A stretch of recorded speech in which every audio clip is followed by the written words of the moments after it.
भारत ने अपने खतरनाक कॉम्बैट हेलीकॉप्टर पाकिस्तान के बॉर्डर के ऊपर यूनिट को तैनात कर दिया है।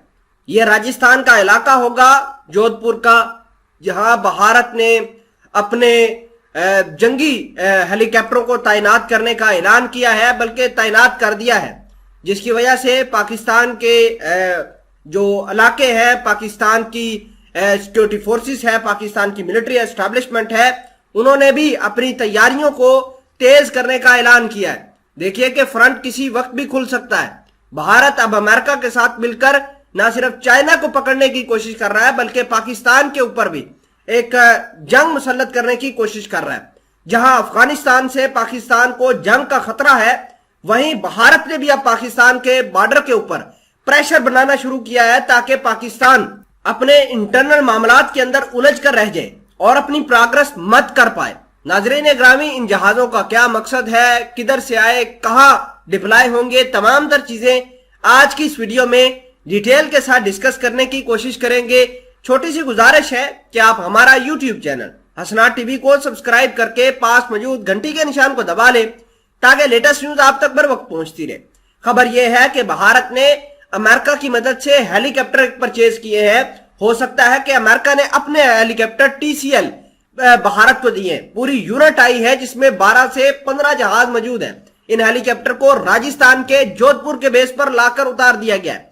अब बात यह है कि ये जोधपुर के ऊपर क्यों आए हैं, तो देखिए कि भारत ने राजस्थान के इलाके में S-400 मिसाइल सिस्टम भी तैनात कर रखा है। भारत को यह पता है कि पाकिस्तान ने इसी इलाके से आर्टिलरी, आर्मर्ड और किसी बड़े जो अगर हम जहाज की बात करें, जैसे JF-17 थंडर है, J-12 है, चाइना के और भी जहाज पाकिस्तान के अंदर मौजूद है। जब भी अटैक भारत पर होगा, यहीं से होगा, तो भारत ने इस मुमकिना हमले से बचने के लिए अपने हेलीकॉप्टरों का यहां पर जत्था एक तैनात किया है। और आपको यह भी बता दें कि यह अमेरिका की मदद से हुआ है। अमेरिका ने कहा है कि हम भारत के साथ मिलकर ड्रोन भी बनाएंगे, ताकि चाइना और पाकिस्तान, भारत के जो कट्टर दुश्मन हैं, उनको नुकसान पहुंचाया जा सके।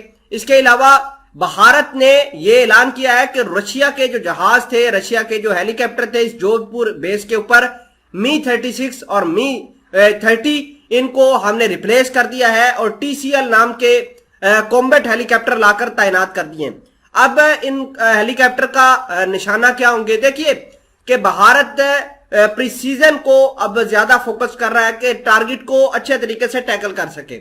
अब पाकिस्तान से हमेशा आर्मर्ड और टैंकों की मदद से भारत के ऊपर खतरा रहता था, तो भारत का यह मानना है कि इन हेलीकॉप्टर्स की मदद से वो पाकिस्तान के हेलीकॉप्टरों को निशाना बनाएगा फजा के अंदर, और जमीन के ऊपर टैंकों, आर्मर्ड को निशाना बनाएगा, जिसकी वजह से पाकिस्तान की जो ताकत है उसको बैलेंस करने की भारत ने यहां जोधपुर के अंदर कोशिश की है। लेकिन भारत ये तमाम तर काम करके अभी भी पाकिस्तान को बैलेंस नहीं कर पाया, क्योंकि S-400 मिसाइल सिस्टम लेकर आया, वो भी नाकाम हुआ। अब ये हेलीकॉप्टर लेकर आया है, ये भी इंशाल्लाह नाकाम होंगे।